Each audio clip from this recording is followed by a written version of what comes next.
السلام علیکم یا رسول اللہ، الصلاۃ والسلام علیکم یا نبی اللہ، الصلاۃ والسلام علیکم یا حبیب اللہ، وعلی آلک واصحابک یا نور اللہ، صلی اللہ تعالی علیہ وسلم۔ آج 17ویں شب ہے اور آپ جانتے ہیں کہ شرکائے بدر و شہدائے بدر اور ام المومنین سیدہ عائشہ صدیقہ رضی اللہ تعالی عنہا وسلام اللہ علیہا، ان کے وصال کی شب ہے آج، اور 17 رمضان کو جو بدر کے میدان میں 14 صحابہ کرام شہید ہوئے تھے، آج ان کی بھی مبارک شب ہے۔ اس سے پہلے کہ ان کی بارگاہ میں خراج عقیدت پیش کریں، آج ہم نے سورہ مومنون اور سورۃ النور یہ دونوں سورتوں کی تلاوت سماعت کرنے کی سعادت حاصل کی ہے۔ چونکہ آج حضور اکرم صلی اللہ علیہ وآلہ وسلم کے وہ اصحاب جو اللہ کے رسول علیہ السلام کے ساتھ میدان بدر میں شریک ہوئے تھے، میں ان سب کے نام پڑھنا چاہتا ہوں، تو کوئی تفسیر کرنے کی بجائے میں صرف سورہ نور کے مضامین بیان کر کے اس طرف ہم جائیں گے، اس لیے کہ کرونا کی وبا بھی ہے اور پوری دنیا اس وقت بڑی مصیبت اور مشکل میں مبتلا ہے۔ تو شرکائے بدر کے نام پڑھ کر ہم سب آج دعا کریں گے انشاءاللہ، کیونکہ آج شب جمعہ بھی ہے۔ سورہ نور جو ہے اس کے جو مضامین ہے اس میں معاشرے کو کیسے پاکیزہ بنایا جائے اس کی مکمل تعلیم موجود ہے، کہ ایک معاشرہ اسی وقت پاکیزگی کے ساتھ اور خیر و برکت کے ساتھ، راحت و سکون کے ساتھ رہ سکتا ہے جب اس معاشرے کے اندر جرائم نہ ہو، پاپ نہ ہو، برائیاں نہ ہو، شرم و حیا ہو۔ ان ساری چیزوں کے ساتھ ہی ایک معاشرہ صحیح طور پر قائم رہ سکتا ہے۔ اس سورہ مبارکہ میں اللہ تبارک و تعالی نے زنا کرنے والوں کے احکامات بیان فرمائے، کہ جو عورت یا مرد زنا کریں اور اسلامی حکومت ہو اور وہ مرد اور عورت غیر شادی شدہ ہوں، تو زنا کا ثبوت ہونے کے بعد ان کو 100 کوڑے مارے جائیں، اگر وہ شادی شدہ نہیں ہے تو، اور اگر وہ شادی شدہ ہیں تو جب زنا کا ثبوت ہو جائے گا تو ان کو پتھروں سے سنگسار کر دیا جائے گا۔ لیکن زنا کا ثبوت اتنا آسان نہیں ہے کہ کسی نے کہہ دیا اس نے زنا کیا تو اس کو سزا مل جائے، ایسے اسلامی تعلیم نہیں۔ اسلامی عدالت کا نہ یہ اصول ہے کہ چرچے کی بنیاد پر اور پروپیگنڈے کی بنیاد پر اور کسی کے کہنے کی بنیاد پر سزا نہیں ہوتی۔ زنا کے ثبوت کے 2 ذرائع ہیں۔ زنا ثابت کیسے ہوتا ہے کہ کسی نے زنا کیا؟ نمبر 1، اس کا خود کا اقرار، کہ وہ اقرار کرے کہ اس نے زنا کیا، اور اقرار بھی وہ ایک مرتبہ نہیں کرے بلکہ اقرار وہ 4 مرتبہ کرے۔ اچھا یہ بھی نہیں کہ اللہ نہ کرے اگر کسی سے زنا ہو جائے اور اسلامی حکومت ہو تو وہ زبردستی جا کے کہہ دے کہ میں نے ایسا کیا، بلکہ یہ حکم ہے کہ اگر اس سے زنا ہو گیا اور کسی کو معلوم نہیں ہے تو اس کو اللہ کی بارگاہ میں خاموشی سے سچی توبہ کر لینی چاہیے، قاضی کو بتانا نہیں چاہیے، ایسے زبردستی نہیں کہ بھئی اب مجھے سزا ہی دو۔ اگر وہ 4 بار اقرار کر لے گا تو پھر ایسی صورت میں اس کو سزا دی جائے گی۔ جیسے ایک جوان اللہ کے حبیب صلی اللہ علیہ وآلہ وسلم کی بارگاہ میں حاضر ہوئے اور انہوں نے کہا کہ حضور مجھے آپ پاک کر دیں کہ مجھ سے زنا ہو گیا ہے، کہ اصل میں کیونکہ زنا چونکہ جرم بڑا ہے نا اور اس کی سزا آخرت میں بہت بدترین ہے، تو اگر کسی کو دنیا میں یہ اسلامی عدالت کوئی سزا دے دے گی تو امید کی جاتی ہے کہ آخرت میں پھر اس کو سزا نہیں ملے گی۔ تو اس دور کے لوگوں کی سوچ یہ تھی کہ بھئی جو بھگتنا یہیں بھگت لو تاکہ وہاں چھوٹ جائیں، ایسی سوچ تھی۔ تو اس جوان نے کہا کہ ایسا ہو گیا مجھ سے، تو اللہ کے رسول علیہ السلام نے اس سے منہ پھیر کر کے فرمایا کہ جا یہاں سے، تجھ سے ایسا کچھ نہیں ہوا ہوگا، جا یہاں سے جا۔ لیکن چونکہ وہ جوان تھا اس کو احساس تھا، اس جوان نے پھر کہا کہ نہیں یا رسول اللہ آپ مجھے پاک کر دیں، مجھ سے یہ برائی ہو گئی ہے۔ پھر اللہ کے حبیب علیہ السلام نے فرمایا ہو سکتا ہے کہ تو نے صرف بوس و کنار کیا ہوگا، جا یہ سب چلا جائے یہاں سے۔ پھر ٹالا اس کو۔ پھر تیسری مرتبہ اس جوان نے پھر کہا کہ یا رسول اللہ مجھ سے یہ جرم ہوا ہے اور آپ مجھے پاک کر دیں، تو اللہ کے حبیب علیہ السلام نے کہا کہ اس کا منہ سونگو، کہیں یہ شراب کے نشے میں تو نہیں ایسی جو وہ بک بک کر رہا ہے، ایسی بات کر رہا ہے۔ صحابہ نے منہ سونگا تو شراب نہیں پیا تھا، اس نے کہا حضور مجھے پاک کر دیں آپ۔ تو صدیق اکبر نے کہا دیکھ تو 3 بار کہہ چکا ہے، اگر 4تھی مرتبہ کہنے سے چپ رہ، خاموش رہ، اگر تو 4تھی بار بھی اگر کہہ دے گا تو پھر تجھ پر حد لگے گی اور تجھے سزا دی جائے گی۔ اس نے کہا کہ حضور مجھ سے برائی ہو گئی، آپ مجھے پاک کر دیں۔ تو آقا نے فرمایا کہ یہ پاگل تو نہیں، یہ جنون میں تو نہیں بک رہی ہے؟ اس نے کہا نہیں میں مجنون نہیں ہوں، میں پاگل نہیں ہوں، مجھے سزا دیجیے تاکہ میں یہاں سے پاک ہو کر میں دنیا سے جاؤں۔ تو تب حضور اکرم علیہ السلام نے جب 4 بار اس کا اقرار سن لیا تو پھر اللہ کے حبیب علیہ السلام نے فرمایا اللہ کے بندے اگر تجھ سے گناہ ہو گیا تھا اور اللہ نے اس گناہ پہ پردہ ڈال دیا تھا تو تجھے پردہ پڑا رہنے دینا چاہیے تھا، تو نے آ کے زبردستی بولا کیوں؟ اللہ نے پردے ڈالے تھے تو پردہ پڑا رہنے دیتا، کیوں کہا تو نے؟ اب 4 بار تو کہہ چکا، اب جا تجھے سزا دی جائے گی۔ تو صحابہ سے کہا لے جاؤ اور اس کو سب کے سامنے سنگسار کر دو، یعنی اتنے پتھر مارے جائیں، اتنے پتھر مارے جائیں کہ اس کی روح نکل جائے اور یہ ہلاک ہو جائے۔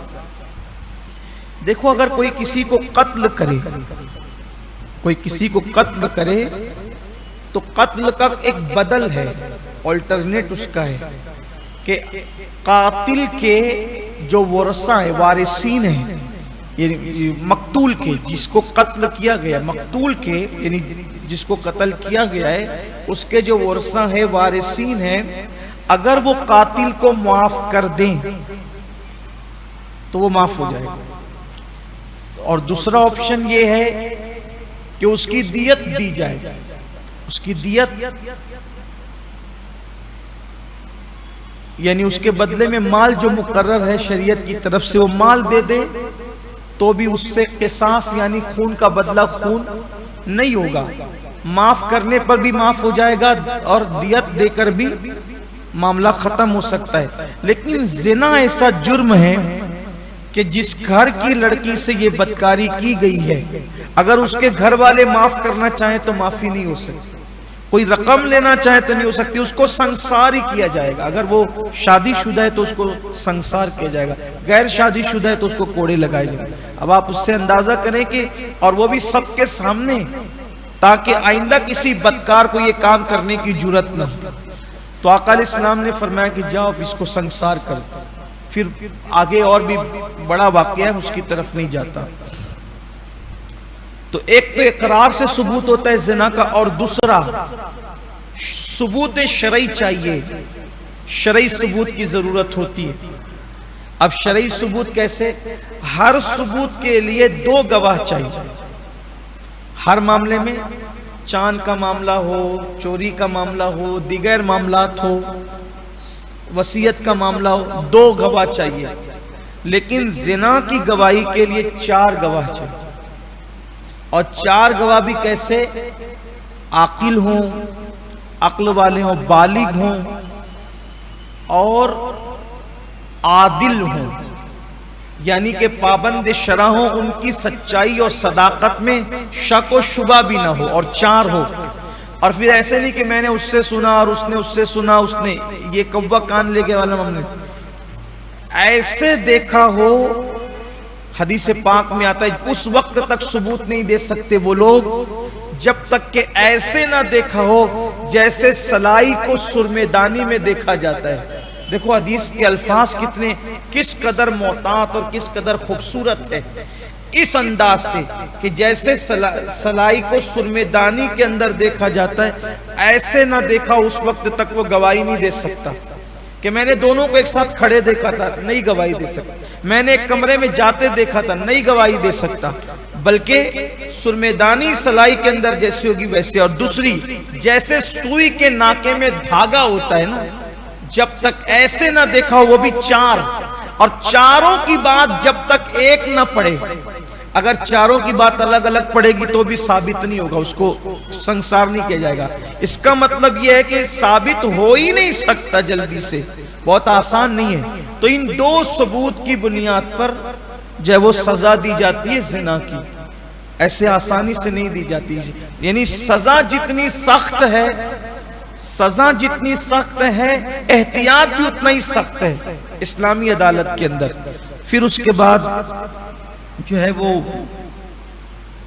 گھر میں داخل ہونے کا قانون بیان کیا گیا کہ جب گھر میں جاؤ تو اپنے خود کے گھر میں بھی سلام کر کے جاؤ، بغیر سلام کیے داخل نہ ہو، اجازت لے کر جاؤ، اپنے گھر میں بھی اجازت لے کر جاؤ۔ کسی نے عرض کیا یا رسول اللہ صلی اللہ علیہ وآلہ وسلم، ہم اپنے گھر میں بھی اجازت لے کر جائیں؟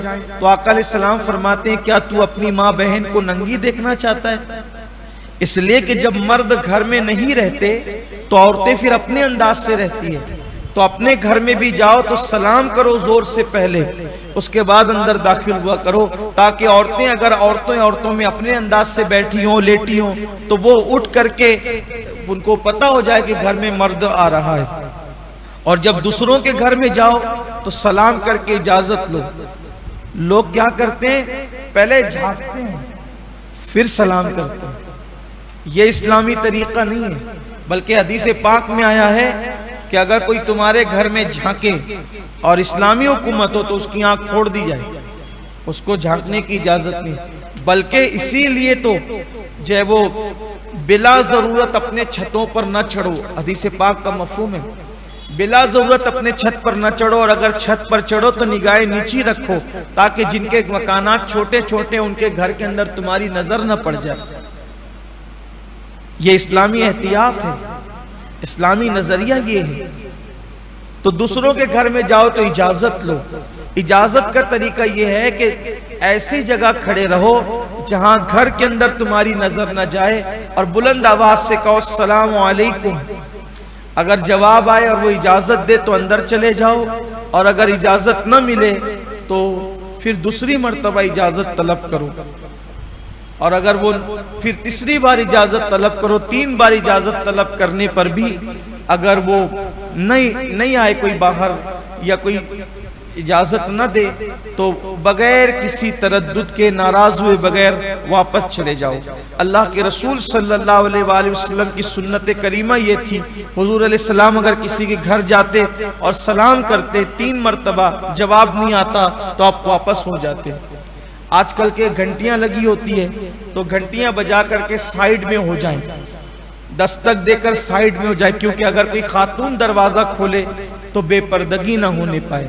پھر اس میں پردے کے احکامات بھی بیان کیے گئے، پردے کے احکامات بیان کیے گئے اور بتایا گیا کہ پردہ کرنا فرض ہے۔ بڑی تفصیل ہے، حالانکہ سورۃ الاحزاب میں بھی یہ احکامات آ رہے ہیں، لیکن جو ہے وہ اس میں اجمال ہے، اس میں تفصیل ہے، تفصیل کے ساتھ ہے پردہ کرنے کا۔ جب تک عورتیں پردہ کرتی رہے گی، جب تک عورتیں پردہ کرتی رہے گی ان کی عزت محفوظ رہے گی۔ آج ہم دیکھتے ہیں کہ بہت سارے لوگ مرد دین کے پابند ہوتے ہیں لیکن ان کی عورتیں مردوں سے پردہ نہیں کرتی، اجنبی مردوں سے۔ تو جیسے داڑھی منڈانے والا فاسق و فاجر ہے، جیسے جو داڑھی منڈا دے تو اسلام میں وہ فاسق و فاجر ہے، ویسے ہی اگر کسی کی بیوی بے پردہ مردوں سے گفتگو کرتی ہے اور بات چیت کرتی ہے تو داڑھی رکھ کر بھی وہ مرد و فاسق و فاجر ہی ہوگا۔ کیوں؟ اس لیے کہ اس کی بیوی ایک حرام کام کر رہی ہے اور وہ منع نہیں کر رہا ہے۔ اسی طرح اجنبی مردوں سے تو پردہ فرض ہی ہے، دیور سے بھی پردہ فرض ہے۔ آپ دیکھیے، نظر دوڑائیے، دینداری کے نام پر جو لوگ بہت دیندار بنتے ہیں، ماحول دیکھیے، کیا واقعی ہماری گھر کی عورتیں دیوروں سے پردہ کرتی ہیں؟ بہنوئی سے پردہ فرض ہے، کیا ہماری بچیاں بہنوئیوں سے پردہ کرتی ہیں؟ نہیں کرتی۔ بلکہ صحابہ کرام نے پوچھا یا رسول اللہ دیور کیا ہے؟ تو آقا فرماتے ہیں دیور تو موت ہے، موت۔ اب تو ایسا ہوتا ہے کہ میکے میں بھاوج کو پہنچانے کے لیے دیور جاتا ہے۔ یہ صورتحال ہے، حرام ہے یہ۔ اللہ کے رسول علیہ السلام فرماتے ہیں اگر مریم جیسی عورت ہو، مریم جیسی عورت اور داؤد جیسا مرد ہو اور دونوں اکیلے تنہائی میں رہنا چاہیں تو میں دونوں کو اکیلے رہنے کی اجازت نہیں دیتا۔ کوئی کہتا ہے میرے بھائی پہ مجھے اتنا اعتماد ہے کہ میرا بھائی غلط نہیں کر سکتا، کوئی کہتا ہے میری بیوی پہ مجھے اتنا اعتماد ہے کہ میری بیوی غلط نہیں کر سکتی۔ اللہ کے بندو، یہاں حضرت مریم کا ذکر حضور فرما رہے ہیں، اللہ کے رسول علیہ السلام حضرت مریم کا ذکر فرما کہ مریم جیسی عورت داؤد جیسے مرد کے ساتھ اکیلے رہنا چاہیں میں اجازت نہیں دیتا۔ کہاں ہے آج مریم؟ اور دیور بھاوج کا رشتہ اتنا قریبی ہو گیا۔ نتائج دیکھ لیں، نتائج دیکھ لیں، پھر جو کچھ ہو رہا ہے اللہ رحم فرمائے۔ یہی کہہ سکتے ہیں نا کہ کچھ کہوں تو کہاں نہیں جاتا، چپ رہوں تو رہا نہیں جاتا۔ حق بات کہیں تو لوگ دشمن ہوتے ہیں، لیکن کوئی بات نہیں، کسی نے کہا تھا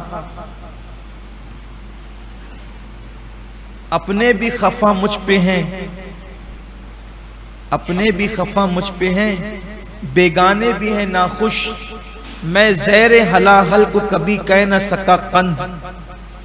اپنے بھی ناراض ہوتے ہیں، بیگانے بھی ناراض ہوتے ہیں، کیونکہ زہر کو ہم گلقند تھوڑی کہہ سکتے ہیں، مٹھائی تھوڑی کہہ سکتے ہیں، جو ہے وہ ہے۔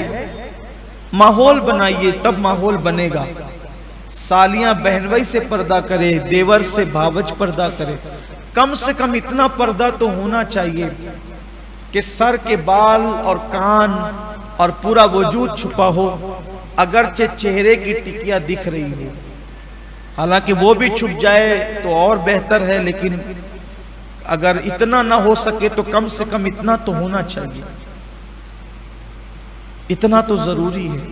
اور تنہائی کی اجازت تو کسی کے ساتھ نہیں۔ ایک بار حضرت موسیٰ علیہ السلام طور پر جا رہے تھے تو شیطان سے ملاقات ہوئی، تو حضرت موسیٰ علیہ السلام نے اپنا عصا اٹھا کر کے اس کو دھمکایا، تو اس نے کہا کہ موسیٰ میں عصا اور ڈنڈے سے نہیں ڈرتا۔ میں تو کہا پھر کس سے ڈرتا ہے؟ تو کہا مجھے ان دلوں سے ڈر لگتا ہے جن دلوں میں مومنوں کے لیے کینہ نہیں ہوتا، ان صاف دلوں سے میں ڈرتا ہوں۔ اور کہا اگر آپ میری بات سن رہے ہیں تو میں آپ کو 4 نصیحت کر دیتا ہوں، 4 نصیحت کرنا چاہتا ہوں۔ موسیٰ علیہ السلام نے کہا کیا کہنا چاہتا ہے؟ تو اس نے کہا نمبر 1، کبھی کسی سے حسد نہیں کرنا، اس لیے کہ جب کوئی کسی سے حسد کرتا ہے تو اس کی نیکیاں ایسے ختم ہوتی ہے جیسے لکڑیوں کو آگ جلا دیتی ہے، ایسے اس کی نیکیاں، اس لیے حسد نہیں کرنا کبھی۔ اور پھر دوسری بات کہی کہ جب ایک مرد اور ایک عورت ہو تو تیسرا میں ہوتا ہوں، اس لیے کبھی کوئی عورت ہو تو اس کے ساتھ کبھی اکیلے مت رہنا، شیطان کہہ رہا ہے، اس لیے کہ وہاں پھر میں اپنا کام کر دیتا ہوں۔ اور تیسرا یہ کہ کسی مسلمان کے لیے کبھی دل میں کینہ مت رکھنا۔ چوتھی بات کہنا چاہتا تھا کہ آواز آئی موسیٰ اب اس کی چوتھی مت سننا، چونکہ یہ ہے شیطان، پھر آپ اس کی طرف سے توجہ ہٹا لیتے۔ اس سے پتہ چلتا ہے کہ کیا چیز ہے۔ بلکہ یہاں بات آئی ہے پردے کی اور کسی عورت کے ساتھ تنہا رہنے کی، خواتین بھی سن رہی ہوں تو ان سے بھی توجہ چاہتا ہوں۔ ایک مرتبہ سیدنا فاروق اعظم رضی اللہ تعالیٰ اپنے گھر کی چوکھٹ پر راستے کی طرف منہ کر کے بیٹھے ہوئے تھے، دیر تک بیٹھ گئے تو کسی نے پوچھا عمر تم جیسے شریف انسان کو، حضور کے اتنے عظیم صحابی ہو، ایسے چوکھٹ پہ روڈ کی طرف منہ کر کے بیٹھنا زیبا نہیں دیتا؟ آپ نے فرمایا ادھر آ، میری مجبوری سن۔ اصل آج بات یہ ہوئی ہے کہ میری بیٹی ام المومنین حضرت حفصہ آج مجھ سے ملنے آئی ہے، ان کی بیٹی حضور کے نکاح میں تھی نا حضرت حفصہ رضی اللہ تعالیٰ، تو وہ مجھ سے ملنے آئی ہے اور میری بیوی اس کی ماں سے ملنے چلی گئی ہے، تو میں اپنی بیٹی کے ساتھ ایک کمرے میں اکیلے نہیں رہنا چاہتا، اس لیے میں آ کر کے یہاں چوکھٹ پہ بیٹھ گیا۔ آپ سوچیں کہ جو بیٹی صرف نہیں ہے بلکہ وہ ام المومنین بھی ہے، بیٹی کے ساتھ اکیلے رہنے میں یہ احتیاط ہے، جوان بیٹی کے ساتھ صحابہ کی۔ آج آپ دیکھیں کیا ہو رہا ہے۔ تو یہ جو زنا کی واردات بڑھ رہی ہے، سورہ نور کے اندر زنا کی خاص مذمت اور اس پہ کنٹرول کے خاص طریقے ہمیں بتائے گئے ہیں، جس میں پردہ کلیدی رول ادا کر سکتا ہے۔ جب تک کہ پردے کا نفاذ مکمل طور پر نہیں ہوگا اس وقت تک کہ ہم زنا پہ کنٹرول نہیں کر سکتے۔ پھر اس کے بعد اور بھی مضامین ہیں، لیکن اب مزید اس پر بہت وقت ہو جائے گا تو ہم اپنے وقت میں محفل ختم نہیں کر سکیں گے۔ پھر اس میں ایک خاص واقعے کی طرف اشارہ کیا گیا، وہ بتانا ضروری ہے چونکہ وہ آج ہمارے عنوان سے ڈبل تعلق رکھتا ہے۔ ایک تو سورہ نور میں ہے، دوسرا ام المومنین حضرت عائشہ صدیقہ سے بھی اس کا تعلق ہے۔ اللہ تبارک و تعالیٰ نے اسی سورہ مبارکہ میں، جسے سورۃ النور کہتے ہیں، حضرت عائشہ صدیقہ رضی اللہ تعالیٰ عنہ کے افق والے واقعے کو بیان فرمایا۔ جو واقعہ افق ہوا تھا اس کو بیان فرمایا، اور اس میں ام المومنین کی طہارت، ان کی پاکیزگی اور ان کے کردار کے اجلے پن کو بیان فرمایا۔ اب اس کی طرف ہم آتے ہیں، یہ واقع افق کیا ہے؟ واقع افق یہ ہے کہ حضور اکرم صلی اللہ علیہ وآلہ وسلم کی عادت تھی کہ اللہ کے حبیب علیہ الصلوۃ والتسلیم جب بھی کسی سفر پر تشریف لے جاتے تو سفر پر جاتے ہوئے اللہ کے حبیب صلی اللہ علیہ وآلہ وسلم کسی نہ کسی ایک ام المومنین کو، کبھی 2 کو، جو حضور علیہ السلام کی طبیعت میں ہوتا، لیکن کم سے کم کسی ایک کو اپنے ساتھ سفر میں ضرور لے کر کے جاتے، اور سفر میں لے جاتے وقت کہ اس سفر میں کون ساتھ جائے گا تو اس کے لیے قرآن اندازی کی جاتی، اور 9 ازواج پاک ایک ساتھ رہتی تھی، چونکہ ایک وقت میں حضور علیہ السلام کے پاس 9 ازواج ایک ساتھ رہی ہے، ٹوٹل 11 ہیں، 11 میں سے 9 ایک ساتھ رہی ہیں۔ تو اللہ کے حبیب علیہ السلام قرآن ڈالتے، جس کا نام نکلتا اس کو لے جاتے۔ تو ایک غزوہ تھا، غزوہ بنو مستلق، جو 5 یا 6 ہجری میں واقع ہوا. تو اللہ کے حبیب علیہ الصلوۃ والتسلیم اس غزوے میں تشریف لے جا رہے. اس غزوے میں جانے کے لیے جب قرعہ ڈالا گیا تو ام المومنین سیدہ عائشہ صدیقہ سلام اللہ علیہا کا نام سامنے آیا. آپ ساتھ ہو گئیں، چونکہ تھی بڑی چہیتی زوجہ، بڑی پیاری تھی. ام المومنین حضرت خدیجۃ الکبریٰ کے بعد حضور اکرم صلی اللہ علیہ وآلہ وسلم نے سب سے زیادہ ازواج پاک میں اگر کسی سے محبت کی ہے تو وہ ام المومنین سیدہ عائشہ صدیقہ کی ذات ہے. اور خاص اللہ کے حکم پر ان کے ساتھ، یہ تو ہر کام اللہ کے حکم پر تھا، لیکن خصوصیت کے ساتھ کہ نکاح سے پہلے 3 دن تک، نکاح سے پہلے یعنی کہ ہر مرتبہ 3 دن تک یہ ہوا کہ 3 راتوں میں ایک ریشم کے کپڑے میں فرشتہ آتا اور کہتا یا رسول اللہ یہ اللہ کی طرف سے ہے، اللہ نے حکم فرمایا ہے کہ آپ اس کے ساتھ نکاح فرمائیں. تو آقا علیہ السلام فرماتے کہ اس کو کھولو. جب میں اس ریشم کے کپڑے کو کھولتا تو مجھے اس میں عائشہ کی تصویر نظر آتی. تو ام المومنین سیدہ عائشہ صدیقہ رضی اللہ تعالیٰ عنہ کے ساتھ حضور علیہ السلام کا جب نکاح ہوا تو آپ کی عمر چھوٹی تھی، ابتدائی عمر میں تھی آپ، ابتدائی جوانی کی عمر میں. تو حضور علیہ السلام ان سے بڑی محبت فرماتے تھے. بڑی ذہین تھی. عورتوں میں قوت حافظہ ان کی طرح اللہ نے کسی کو نہیں دیا. آپ کو اپنے بچپنے کے واقعات بھی ایسے یاد تھے جیسے کل کی بات، ہجرت کے واقعات بھی ایسے یاد تھے جیسے کل کی بات ہو. بڑی ذہین تھی، اللہ نے بہت ذہانت عطا فرمائی. ذہانت بھی تھی اور حاضر جواب بھی تھی.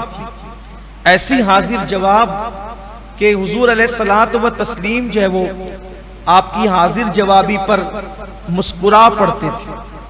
ایک مرتبہ حضور علیہ السلام گھر میں تشریف لائے تو گڑیوں سے کھیل رہی تھی. اس میں گڑیوں میں گھوڑا بھی تھا جس میں پر لگے ہوئے تھے. پوچھا عائشہ یہ کیا ہے؟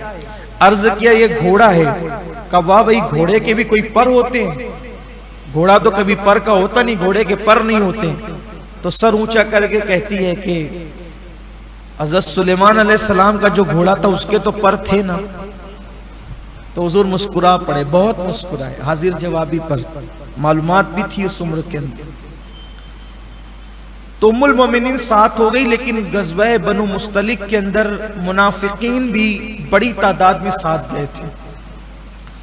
اور منافقین کے ساتھ جانے کی وجہ یہ تھی کہ ان کو پتا تھا کہ جنگ ہوگی نہیں، کہ وہ لوگ کمزور ہیں، اتنے وہ لوگ ٹیک نہیں سکیں گے، کیونکہ جہاں مضبوطی دیکھتے تھے وہاں سے بھاگ جاتے تھے منافقین. لیکن کہا سوچا کہ یہ یہاں جنگ نہیں ہونا ہے اور کامیابی واپس آنا ہے، تو مال غنیمت ملے گا تو اس میں ہمارا بھی حصہ ہوگا. یہ سب چلے گئے صحابہ کے ساتھ، منافقین بھی ساتھ ہو گئے. اب اللہ کے حبیب علیہ الصلوۃ والتسلیم جو ہے واپس لوٹ رہے تھے غزوہ سے.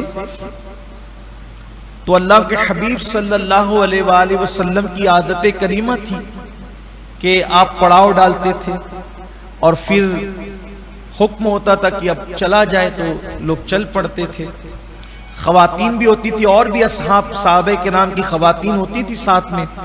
تو آگے مرد ہوتے تھے، پیچھے عورتیں ہوتی تھی، اور عورتوں کو ہودج کے اندر جو اونٹ کی پیٹھ پر پالکی رکھی جاتی ہے اس ہودج کے اندر بٹھایا جاتا تھا، اور اس پر جو ہے کچھ کہار مقرر کر دی جاتے تھے مزدور، تو وہ لوگ اٹھاتے چڑھاتے رہتے تھے منزل پر.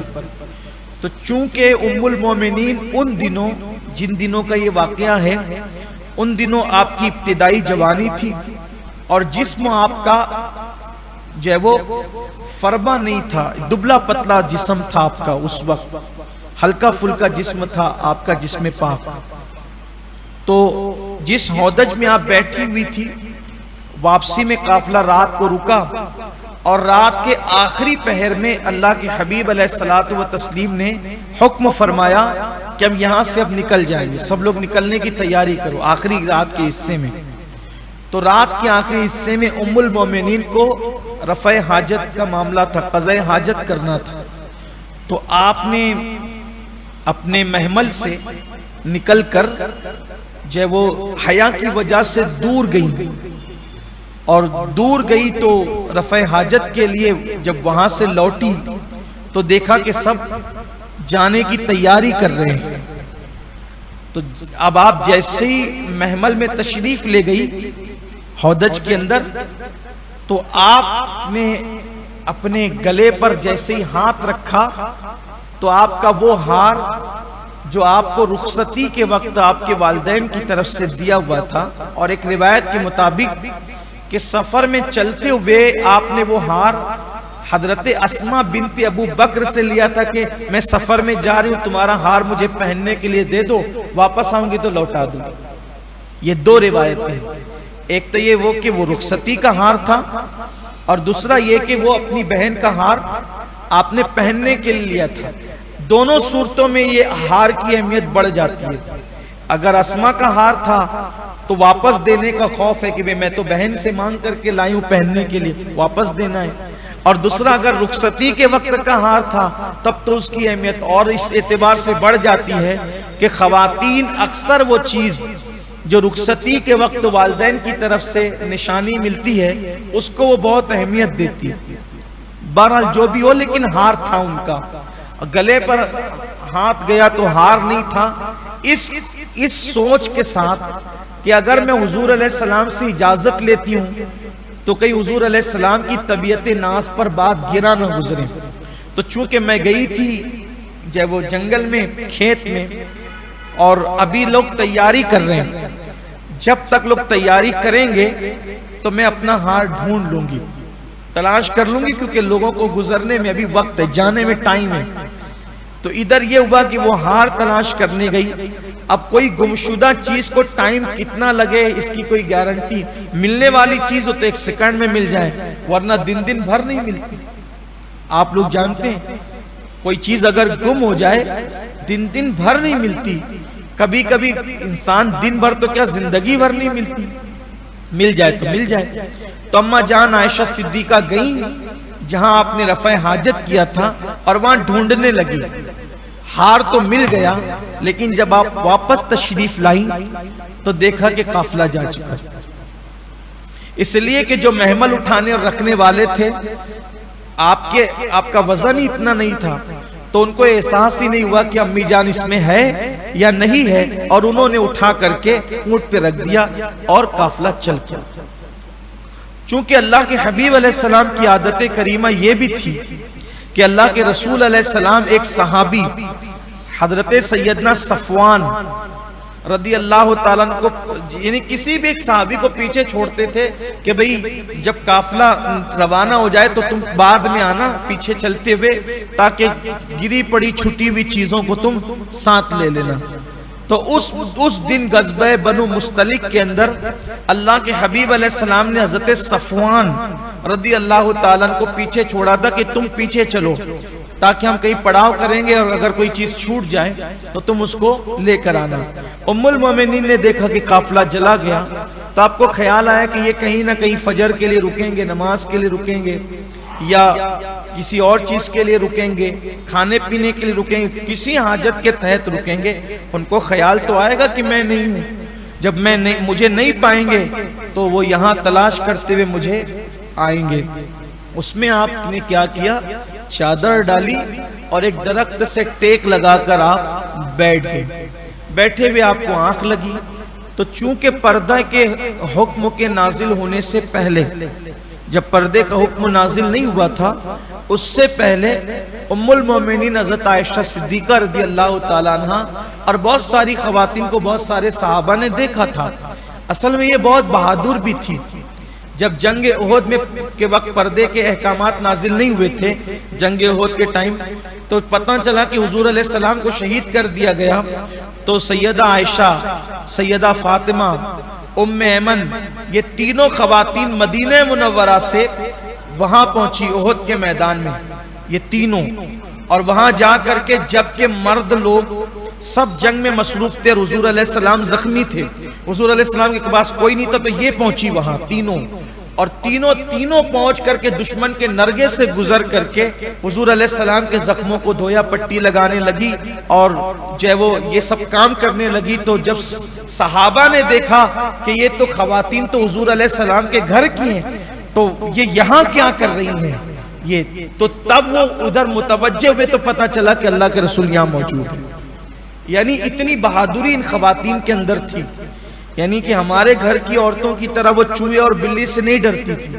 اللہ تعالیٰ نے ان کے اندر جو ہے وہ اتنا جو ہے وہ بہادرانہ پن رکھا تھا کہ یہ میدان جنگ میں آپ اس کی اہمیت کا اندازہ کر سکتے ہیں۔ بعد میں اس کو سوچئے گا کہ جب کہ دشمن کے نرغے میں صحابہ پھنسے ہوئے ہوں، حضور کی شہادت کی افواہ اڑ گئی ہو، اور اس وقت ان 3 خواتین کا میدان جنگ سے گزر کر اللہ کے رسول تک پہنچنا یہ کوئی چھوٹی موٹی بہادری کی بات نہیں، بہت بڑی بات ہے۔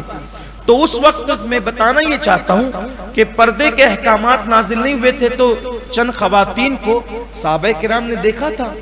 تو حضرت صفوان کہتے ہیں کہ جب میں پیچھے آیا تو میں نے دیکھا کہ یہ چونکہ چادر سر پہ ڈالی ہوئی درخت کی اوٹ میں جو ہے وہ ٹیک لگا کر کے سو رہی ہیں، تو زور سے پڑھا انہوں نے انا للہ و انا الیہ راجعون، زور سے انہوں نے انا للہ اس لیے پڑھا تاکہ ان کی آنکھ کھل جائے، بات کرنے کی نوبت نہ ہے۔ حضور اکرم کے صحابہ ازواج پاک کا اتنا ادب کرتے تھے کہ کوشش کرتے تھے کہ ان سے بات کرنے کی نوبت بھی نہ آئے، بات کرنے کی کوئی چیز لیتے دیتے تھے تو بھی بڑے پردے کے اہتمام کے ساتھ۔ جب پردے کے احکامات نازل ہو گئے، امہات المومنین بھی اکثر جو ہے وہ اس کا خیال فرماتی تھی کہ بلا ضرورت کسی سے کوئی گفتگو نہ، اور اگر گفتگو ہو تو وہی بڑے کرخ لہجے کے اندر، یہ انداز تھا ان کا۔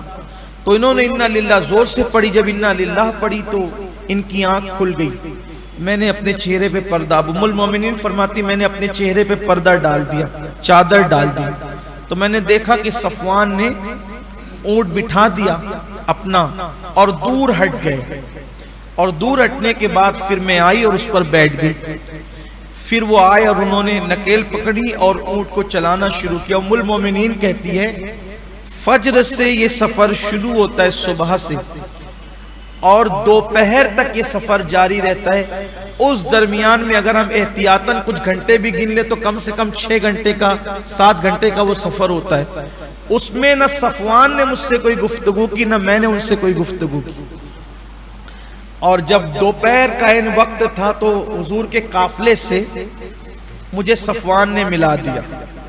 اب صفوان کے ہاتھ میں، حضرت سیدنا صفوان رضی اللہ تعالیٰ کے ہاتھ میں اونٹ کی نکیل تھی، ام المومنین چادر اوڑھ کر اس پر بیٹھی تھی۔ جیسے آپ اس قافلے میں داخل ہوئی تو مسلمان جو تھے مومنین، ان کے گمان میں بھی نہیں گزر سکتا تھا جو بات تھی، لیکن منافقین چونکہ حسد رکھتے تھے اللہ کے رسول سے، اسلام کو ڈیمیج کرنے کے لیے، نقصان پہنچانے کے لیے بہانہ تلاش کرتے تھے، تو ان ظالموں نے یہ بات کہنی شروع کر دی معاذ اللہ۔ وہ جو کہتے تھے میں نہیں کہوں گا، لیکن اس کو صرف سمجھانے کے لیے کہوں گا کہ ان بدبختوں نے، ان پاپی جہنمیوں نے یہ بات عام کی منافقین نے کہ ام المومنین پاک دامن نہیں، اور پھر مدینہ منورہ پہنچ کر اس پر اتنا ہنگامہ، اتنا شور شرابہ کیا کہ منافقین تو منافقین، کچھ سادہ دل مسلمان جو سیدھی سادی طبیعت کے مسلمان تھے، وہ مسلمان بھی جو ہے وہ اس پروپیگنڈے کا شکار ہو گئے۔ دیکھو یہ پروپیگنڈا بڑا خطرناک ہوتا ہے۔ اکثر مسلمانوں نے تو یہی کہا، سارے مسلمانوں نے بیک زبان ہو کر کے کہا سبحانک ھذا بہتان عظیم، اللہ پاک ہے، یہ بہت بڑا بہتان ہے جو ام المومنین پہ لگایا جا رہا ہے۔ لیکن 3 ایسے سادہ دل لوگ تھے، یعنی کئی مسلمان تھے لیکن ان میں سے یہ 3 خاص تھے جو اس پروپیگنڈے کے سچے مسلمان تھے، پھر بھی اس کا شکار ہو گئے۔ ایک تھے ان میں سے حضرت حسان بن ثابت، یہ بھی اس پروپیگنڈے کا شکار ہو گئے۔ دوسری ایک خاتون تھی حمنہ بنت حجش، یہ بھی اس پروپیگنڈے کا شکار ہو گئی۔ اور تیسرے مستح ابن اساسہ، یہ بدری صحابی تھے، جنگ بدر میں شریک ہوئے تھے، اور یہ صدیق اکبر کے خالازاد بھائی تھے، اتنے قریبی رشتہ دار تھے، پھر بھی اس پروپیگنڈے کا شکار ہو گئے تھے۔ اب اس میں یہ ہوا کہ ام المومنین تو مدینہ منورہ آ گئی، تو وہ جنگل کا وہ خوفناک ماحول، ڈراؤنا ماحول، اور یہ سب سفر کی تکن وغیرہ، آپ جب گھر آئیے تو آپ پڑ گئی بیمار، اور مدینہ منورہ میں بس یہی ہنگامہ مچا ہوا تھا، یہی فتنہ بپا تھا، منافقین جہاں بیٹھتے تھے یہی بات یہی بات یہی بات یہی بات۔ حضرت ابو ایوب انصاری نے ایک دن ام ایوب سے کہا، ام ایوب اگر کوئی تمہیں دعوت دے گا اس چیز کی جس چیز کے بارے میں لوگ عائشہ کی طرف بات منسوخ کر رہے ہیں تو تم کیا کرو گی؟ تو ام ایوب نے کہا استغفر اللہ، کہیں شریف لوگ بھی ایسا کام کرتے؟ تو حضرت ابو ایوب انصاری نے کہا جتنی تو شریف ہے کیا اس سے زیادہ عائشہ شریف نہیں ہے؟ ان کی شرافت واللہ، وہ خواتین جو حضور کی بیویاں وہ تو سب سے زیادہ شریف ہے، شرافت کی حقدار ہے، اور اللہ نے فرمایا کہ اے نبی کی عورتوں تم عام عورتوں کی طرح نہیں۔ لیکن ایک ہنگامہ تھا، بڑا ہنگامہ، اور حضور علیہ السلام کو شدید تکلیف تھی۔ آقا علیہ السلام جانتے تھے کہ یہ صرف گڑا ہوا ایک قصہ ہے، لیکن یہاں معاملہ یہ تھا کہ اگر حضور علیہ السلام صفائی پیش کرتے ہیں تو جھٹ سے منافقین کے کہنے کا خوف تھا دیکھو اپنی بیوی کی صفائی پیش کرنے، اسی لیے حضور علیہ السلام چپ تھے، خاموش تھے، اور صحابہ کرام سے کہتے تھے کہ کیا کریں؟ تو صحابہ کہتے تھے یا رسول اللہ ہم آپ کے گھر والوں کے میں خیر کے سوا اور کچھ نہیں جانتے۔ حضرت مولا کائنات سے پوچھا، حضرت مولا کائنات سے پوچھا علی تم کیا کہتے اس مسئلے میں؟ عرض کی یا رسول اللہ کیا عرض کروں، آپ کی نالین میں جو کا خون لگ گیا، جو کا، تو اللہ نے کہا پیارے حبیب وہ نالین اتار دے، اگر آپ کی نالین میں جو کا خون لگ جائے تو ایسی نالین آپ کے پیر میرے اللہ کو گوارا نہیں، اگر آپ کی بیوی کوئی ایسی گندے کام کرتی تو اللہ تو پہلے فرماتا کہ اس کو اپنے نکاح سے باہر کر دے۔ جب نالین آپ کے پیر میں جو کے خون والی رکھنا گوارا نہیں تو کوئی جو پاک دامن عورت نہ وہ اللہ کیسے گوارا کرے گا؟ حضرت عثمان غنی نے کہا یا رسول اللہ جب اللہ کو یہ منظور نہ تھا کہ آپ کا سایہ زمین پہ پڑے تو آپ کی بیوی کے ساتھ کوئی بدی کرے، اللہ کو یہ کیسے گوارا ہو سکتا ہے؟ اس طرح سے صدیق اکبر چپ تھے، وجہ کیا تھی؟ چپ اس لیے تھے کیونکہ ان کی بیٹی تھی، وہ کچھ کہتے تو کہتے کہ بیٹی کی صفائی پیش کرنے۔ بڑا دردناک ماحول ہو گیا، صحابہ کرام پہ غم کا ایک پہاڑ ٹوٹا۔ ام المومنین کو کوئی کچھ خبر نہیں۔ مولا کائنات نے کہا یا رسول اللہ آپ ایک کام کریں، اس معاملے کی تحقیق اس طرح ہم کرتے ہیں کہ اس کی جو کنیز ہے عائشہ صدیقہ کی، یعنی مولا کائنات نے اس وقت ایسی بات کہی، ہمارے لیے تو امی جان ام المومنین سیدہ عائشہ صدیقہ رضی اللہ تعالیٰ عنہ، تو کہا کہ اس کی کنیز سے آپ پوچھیں کیونکہ یہ آپ کو بتائے گی۔ تو جب وہ کنیز آئی، ان کے گھر میں رہتی تھی وہ کنیز، تو اللہ کے حبیب علیہ السلام نے فرمایا کہ تو سچ بتا، کیا تو اس بات کی گواہی دیتی ہے کہ میں اللہ کا رسول ہوں؟ تو اس کنیز نے کہا کہ یا رسول اللہ میں بالکل گواہی دیتی ہوں کہ آپ اللہ کے رسول ہیں۔ حضرت بریرہ نام کی کنیز تھی وہ، تو بریرہ نے کہا میں بالکل گواہی دیتی ہوں۔ تو کہا کہ اب بتا عائشہ کے بارے میں تو کیا جانتی ہے، اس کی کمی کیا ہے؟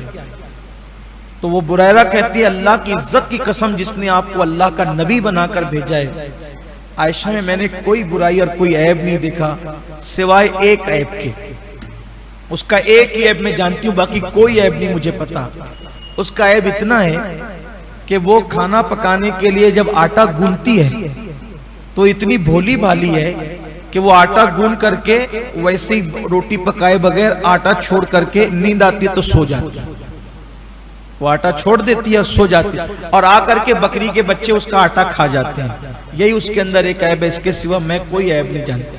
کتنی خوبصورت بات کہی بریرہ نے، یعنی بتانا چاہتی ہے جس کے بھولے پن کا اور سادگی کا عالم یہ ہو کہ وہ اپنے آٹے کے بارے میں اتنی سادی ہے تو وہ دنیا کی چال بازیاں کیا جانتی ہوگی، اسے کیا خبر ہوگی؟ یہ باتیں بہرحال بات بہت ہوئی، بات بہت بڑھ گئی۔ ایسے میں ام المومنین حضرت عائشہ صدیقہ چونکہ ان دنوں میں گھروں کے اندر بیت الخلا نہیں ہوتے تھے، تو ام مصطح کے ساتھ اب بیت الخلا کے لیے جا رہی تھی، باہر کھیتوں میں جانا ہوتا تھا ان دنوں.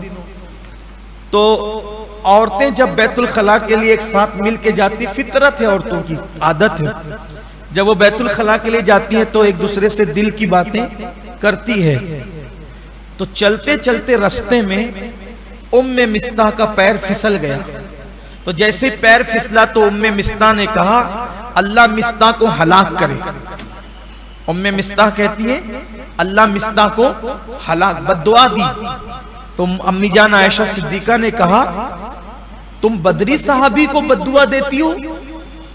ام مصطح تمہارا بیٹا مصطح بن اساسہ وہ بدر کی جنگ میں شریک ہوئے تھے اور اللہ نے ان لوگوں کو جنتی کا، ان کی مغفرت کا اعلان کیا، تم اس کو بد دعا دے رہی ہو؟ تو تب ام مصطح نے کہا تجھے نہیں پتا کہ مصطح کیا کر رہا ہے؟ کہا کیا کر رہا ہے؟ تو وہ سارا واقعہ بیان کیا کہ تجھ پر ایسا ایسا الزام لگا ہے اور اس کے اندر مصطح بھی اس کا شکار ہو گیا ہے. اتنی غمگین ہوئی ام المومنین. مجموع الزوائد اور طبرانی کی روایتیں فرماتی ہیں کہ میں تو حاجت کو جا رہی تھی، میں ایسی رو پڑی کہ میں اپنی حاجت بھول گئی اور میں وہیں سے لوٹی.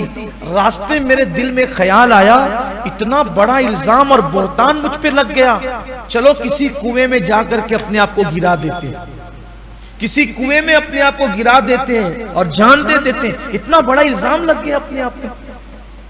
صاحب طبرانی نے اس روایت کو لکھا ہے. لیکن وہ گھر آئی کہتی اب مجھے سمجھ میں آیا کہ میں جب بھی بیمار پڑتی تھی تو حضور علیہ السلام میری خیریت بار بار پوچھتے تھے، لیکن اس بیماری میں جب غزوہ بنو مستلق کی بعد میں بیمار پڑی تو حضور نہیں پوچھتے تھے، پھر کسی سے پوچھواتے تھے کیسی ذرا پوچھ لو. تو مجھے تکلیف ہوتی تھی کہ حضور کی جو توجہ پہلے مجھ پر تھی اب وہ توجہ کیوں نہیں ہے. لیکن آج سمجھ میں آیا کہ یہ سب چل رہا ہے مدینہ منورہ کے اندر. منافقین نے ایسا ہنگامہ بپا کیا، مومنین بھی کچھ اس کا شکار ہو گئے. حضور کے قلب اطہر پہ کیا گزر رہی ہوگی. کہا میرا ایک ہی کام تھا، صرف میں روتی تھی، رونا رونا اور رونا، صرف رویا کرتی تھی. ایسے پہ میں نے اللہ کے رسول علیہ السلام سے عرض کیا کہ یا رسول اللہ آپ اجازت دیں تو میں اپنی میکے چلے جاؤں، میں اپنی ماں کے گھر چلے جاؤں. اللہ کے حبیب علیہ السلام نے کہا ٹھیک ہے تم جاؤ. میں گھر آئی، میری ماں ام رومان، میں نے ان سے کہا امی تمہیں پتا ہے میرے بارے میں کیا ہو رہا ہے، کیا بولا جا رہا ہے، مدینے والے کیا بول رہے ہیں؟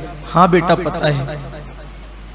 اور وہ یہ کہے کہ رو پڑی، کیونکہ ایک بیٹی پہ اتنا بڑا الزام لگے گا اور وہ بھی اتنی عظیم بیٹی پر، تو ماں کا دل کیا کہے گا. اور جبکہ پاک دامن ہو تو رونے لگی ام رومان اور کہنے لگی بیٹی یہ سب ہوتا رہتا ہے، اگر کوئی عورت خوبصورت ہو اور حسین بھی ہو، اس کا شوہر اس کو چاہتا بھی ہو تو اس کے حاسدین تو پیدا ہو ہی جاتے ہیں نا، تو اتنا غم نہ کر. تو کہا کیا یہ بات میرے ابو کو بھی معلوم ہے؟ تو کہا تمہارے ابو بھی اس بات کو جانتے ہیں. تو کہا کہ پھر آپ لوگوں نے مجھے بتایا کہ نہیں، کیوں چھپا کے رکھی یہ بات مجھ سے؟ اور چیخ ماری آپ نے. تو آپ کی چیخ کو سن کر، رونے کی پکار کو سن کر صدیق اکبر اوپر مالے پر تلاوت پہ قرآن کر رہے تھے، آپ بھی نیچے آ گئے. تو لپٹ لپٹ کر خوب روئی اور کہتی ہے کہ میرے بارے میں اس طرح کی بات لوگ کئی دنوں سے کہہ رہے ہیں، آپ لوگ کچھ کہتے نہیں ہیں، کوئی صفائی نہیں پیش کرتے ہیں، مجھے تک آپ لوگوں نے نہیں بتایا ہے. یہ کہہ کر کے خوب روئی اور نہ اب کھانا تھا نہ پینا تھا، صرف رونا تھا اور رونا تھا. صدیق اکبر بھی رو پڑے، ام رومان بھی رو پڑی اور کیا کر سکتے تھے، کیا کہہ سکتے تھے، یہ حالت تھی. اللہ کے رسول علیہ السلام منبر پر گئے. منبر پر جانے کے بعد حضور علیہ السلام نے فرمایا یہ رئیس المنافقین عبداللہ ابن ابی بڑا فتنہ کر رہا ہے، کون میری مدد کرے گا تم میں سے اس کے خلاف؟ تو انصار کے لوگ کھڑے ہو گئے، کہا یا رسول اللہ آپ ہمیں حکم دے، کون ہے وہ؟ آپ جس کو قتل کرنے کے لیے کہیں گے ہم قتل کر دیں گے. اس طرح کی بات ہوئی، چند منافقین کھڑے ہوئے، صحابہ میں جھگڑا لگا دیا، مسجد کے اندر لوگ کھڑے ہو گئے آپس میں لڑنے کے لیے۔ حضور علیہ السلام منبر سے نیچے اترے، سب کو سمجھایا، معاملے کو رفع دفع کیا۔ یعنی یہ حالات تھے۔ دین کی راہ آسان نہیں، اسلام آسانی سے ہم تک نہیں پہنچا۔ یہ سارے ہنگامے بھی حضور نے نپٹے ہیں، پھر اس کے بعد اللہ کے حبیب علیہ الصلوۃ والتسلیم حضرت صدیق اکبر کے گھر میں آئے، اور گھر میں آنے کے بعد آ کر کے سلام کر کے بیٹھ گئے۔ بیٹھنے کے بعد چونکہ کافی دن ہو چکے تھے اور معاملات ہو چکے تھے، تو اللہ کے حبیب علیہ السلام کو دیکھ کر کے میں بڑی مایوس تھی آج۔ تو حضور علیہ السلام کو دیکھ کر میں رو ہی رہی تھی، صرف میرے بابا بھی روئے جا رہے تھے، میری ماں بھی رو رہی تھی۔ ایسے میں اللہ کے رسول نے فرمایا کہ عائشہ، تمہارے بارے میں ایسی ایسی بات مجھے پہنچی ہے، اگر تم مجرم ہو تو مجھے بتا دو، اگر تم نے کوئی جرم کیا ہو تو مجھے بتا دو۔ تو ام المومنین کو پھر آقا نے کہا، اگر تم مجرم ہوگی تو رجوع کرو اللہ کی بارگاہ میں، توبہ استغفار کرو، اللہ معاف کرتا ہے۔ تو ام المومنین پھر کہنے لگی کہ حضور کی طرف مخاطب نہیں ہوئی، اپنی ماں کی طرف مخاطب ہو کے کہتی ہے کہ امی جان، اگر میں نے وہ جرم کیا ہی نہیں تو میں اس جرم کو کیسے قبول کر لوں کہ میں مجرم ہوں، اور اگر بغیر کیے ہوئے جرم میں اپنے آپ پر لے لوں تو میں مجرم تو ہوں نہیں، اور میں یہ کہوں گی کہ میں بے قصور ہوں تو آپ لوگ میری بات مانو گے نہیں، کیونکہ میرے پاس کوئی ثبوت نہیں ہے۔ تو اس معاملے میں تم لوگوں سے کوئی فریاد نہیں کرتی، ماں سے مخاطب ہو کے میں تم لوگوں سے کوئی فریاد نہیں کرتی، میں فریاد کروں گی آج صرف اپنے اللہ سے، اور اپنے اللہ کی بارگاہ میں یہی کہوں گی جو حضرت یعقوب علیہ السلام نے کہا تھا، فَصَبْرٌ جَمِيلٌ وَاللَّهُ الْمُسْتَعَانُ عَلَى مَا تَصِفُونَ، کہ صبر بہتر ہے اس وقت بس، اور اس معاملے کا تصفیہ میرا اللہ کرے گا۔ اور ام المومنین کہتی ہے، میں یہ کہہ کر اپنے بستر پہ، اپنے پلنگ پہ سب کی طرف پیٹ کر کے لیٹ گئی، روتے روتے میرے آنسو خشک ہو چکے تھے، اتنا بڑا الزام تھا۔ ام المومنین کہتی ہیں کہ میں سب کی طرف پیٹ کر کے جب وہ لیٹ گئی، یہاں پہنچ کر کے میں سوچتا ہوں کہ اتنے بڑے لوگوں کو لوگوں نے نہیں چھوڑا، کائنات کیسی، دنیا کیسی، جن کے لیے آیت تطہیر نازل ہوئی ان کو دنیا نے نہیں چھوڑا۔ حالات کیا ہے دنیا کے، وہ بھی آج کا دور نہیں، خیر القرون کی بات ہو رہی ہے۔ ام المومنین کہتی ہیں ادھر میرا یہ کہہ کے لیٹنا تھا، ادھر اللہ کے حبیب علیہ السلام پر وحی کے آثار ظاہر ہوئے۔ جب وحی نازل ہوتی تھی تو حضور علیہ السلام کی پیشانی پر موتیوں کی طرح پسینہ جو ہے وہ جم جاتا تھا، وحی کے آثار نازل ہوئے، اور یہی سورہ نور کی آیتیں آ گئی جس میں اللہ نے ام المومنین کی پاک دامنی کا اعلان کیا۔ حضور نے فرمایا عائشہ مبارک ہو، دیکھ اللہ نے تیری برات نازل فرما دی، اللہ نے تیری برات نازل فرما دی۔ اور پھر صدیق اکبر رضی اللہ تعالیٰ نے کہا کہ عائشہ حضور کا شکریہ تو ادا کر، حضور کا شکریہ ادا کر کے اللہ نے تیری برات نازل فرمائی۔ ام المومنین کہتی ہیں کہ اس وقت میری کیفیت یہ تھی، میں نے کہا آج میں کسی کا شکریہ ادا نہیں کروں گی، آج تو میں صرف میرے اللہ کا شکریہ ادا کروں۔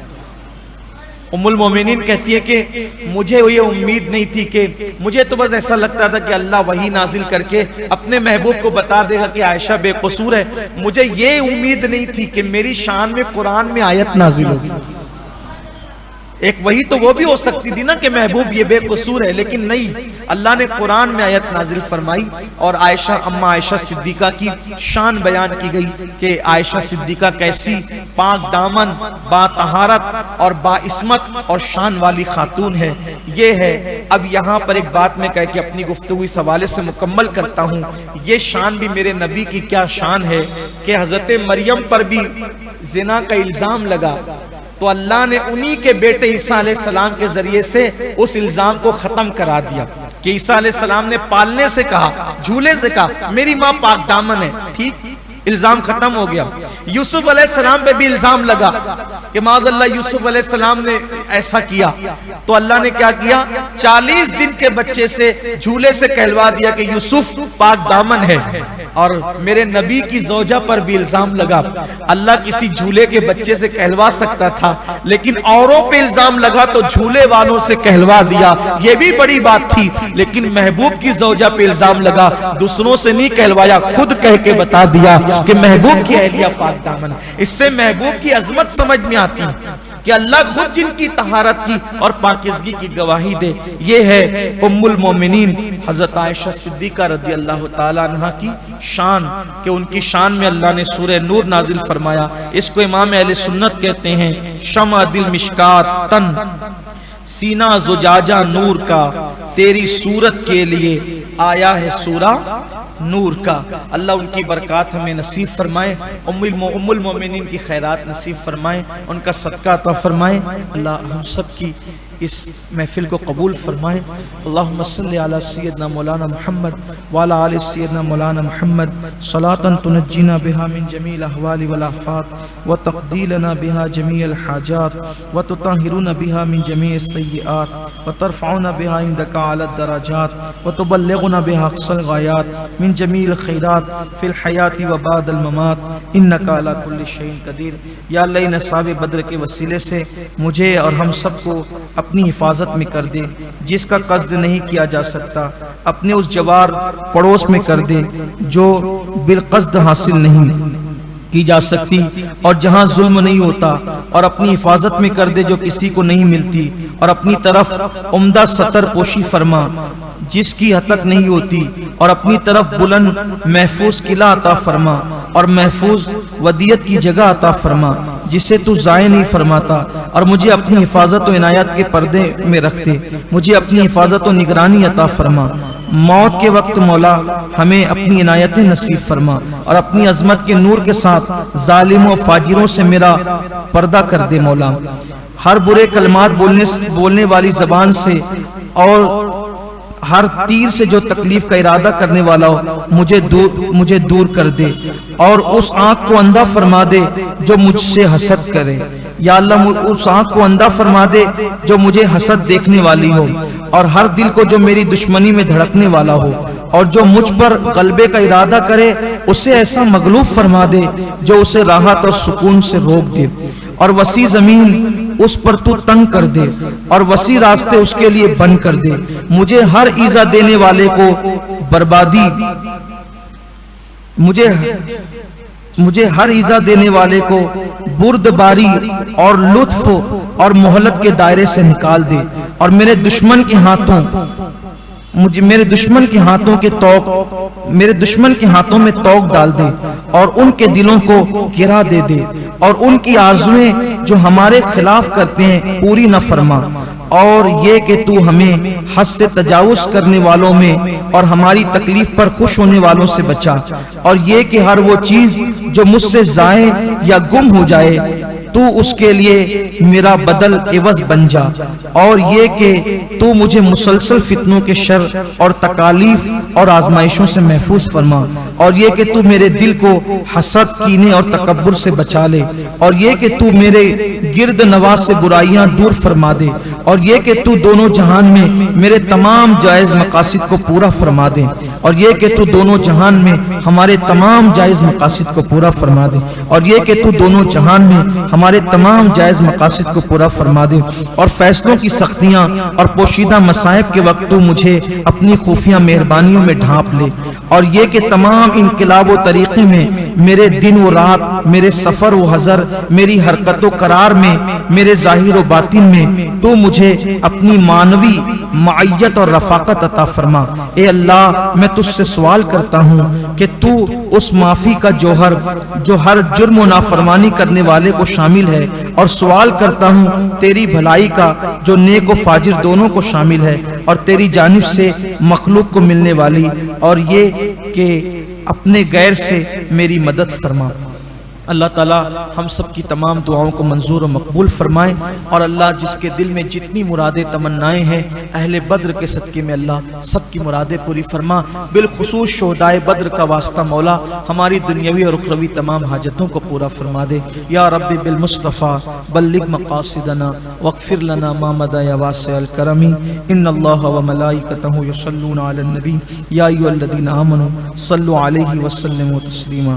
اللہم صل علی سیدنا مولانا محمد معدن الجود والکرم وآلہ الکرام اجمعین، صلاۃ و سلام علیک یا جد الحسن والحسین، سبحان ربک رب العزۃ عما یصفون وسلام علی المرسلین والحمد للہ رب العالمین۔